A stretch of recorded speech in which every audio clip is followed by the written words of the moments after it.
kaayyoon dhaabbata hordoftoota amantii waaqeffannaa waggaa jennu guutuu dhaloota as jiruufillee waan nu ibsinu ummata Oromoo guutuudhaafillee dhaamsi nu dabarsinu dhaabbata aadaa ummanni Oromoo qabu duudhaa ummanni Oromoo qabu jiruuf jireenya kalee ummanni Oromoodha guutumaan guututti qabu san deebisee dhaabuu jechuudha. Jireenya Oromoodhaa bakka diigame irratti deebisee gadi dhaabuu. Dinagdee Oromoodhaa bakka dura irra diigametti deebisee gadi dhaabuu.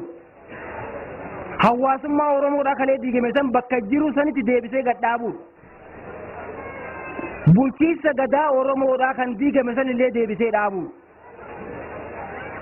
Hanga ammaatitti manguddoonni armaan dura na dura barsiisaa turan manguddoon obbo Dagalee Abdiisaa obbo Roobaa Waaqayyoo armaan dura waa'ee gadaa mataarraa tuqanii turanii wanni sun wanni dhaabbata kana keessatti barnoonni sun kennamuufi kaayyoo keenya keessatti ittiin bulmaata dhaabbataa kana keessatti hayyama itti baafannee qabna. Gadaa Oromoo kan bade deebisee ijaaruudhaaf hayyama itti qabna, dandeettis itti qabna kaayyoo keenya.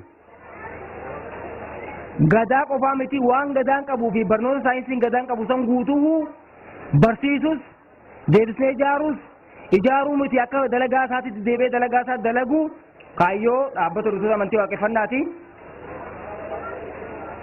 Karoora egeree gadaa kun qabu deebisee ijaaruudhaaf waan ifaan ifatti lafa hayyamatti qabna waggaa jaha kanatti waan irratti hojjetamaa jiru. Dandeettii qabna kaayyoo keenya.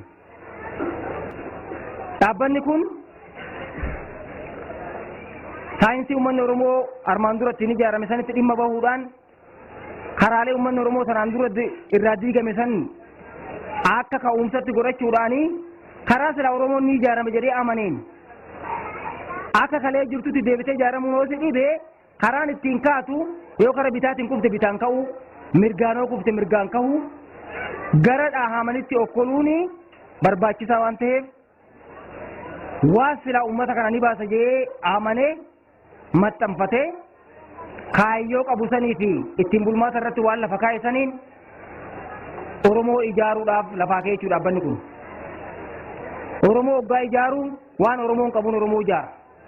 Wanni Oromoon qabu keessaa tokko duratti gadaadha manguddoon ibsanii gadaa Oromoon qabu san irratti deebisee uummata kana ijaaruudhaan amantii waggaa jennu immoo ayidooloojiidha. Ilaalcha akka ilmi abbaa wajjin itti jiraatu. Akka abbaa warraa fi haati warraa itti jiraatan akka hawaasni wajjiniin jiraatu warri dabree fi warri jiru yookaan abboonni keenya kan tanaan dura lubbuun du'anii dabranii fi kan amma qaaman jiran hariiroo isaan walitti dhufeenya isaan gidduu jiru san kabajuudhaan dhugaa dacheen tuni qabdu san kabajuudhaan heera uumaan qabu uumaa kana kabajuudhaan odoo uumaan tokko uumaa biraan dabsin hin faallessin jireenya isaan miidhin dacheen tun tikfamtee yuunivarsiitiin kun yookaan hawaan kun tikfamee wanti hundi jireenya gaarii wajjin jiraachuu akka danda'uu fi isa kanatu amantii jedhama. Waan kana amananii fudhachuun waan kana amananii hojiirra oolchuun waan nama dubbadhe kana hawaasummaa fi jireenya hariiroo hawaasni uumama wajjin qabu kana kabajanii amananii dhugaa tiksanii jiraachuu kanatu amantii jedhama. Waan kana amananii fudhachuun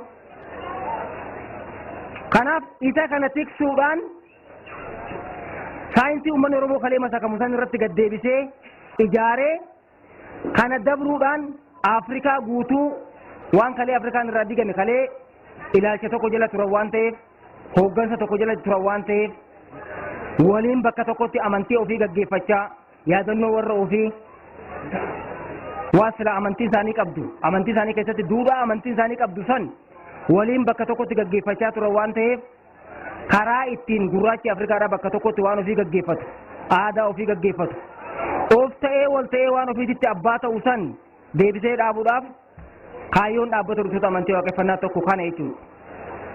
Kanaaf kaayyoon kun bal'aa hawaasatiif hubatamuu danda'uu qaba.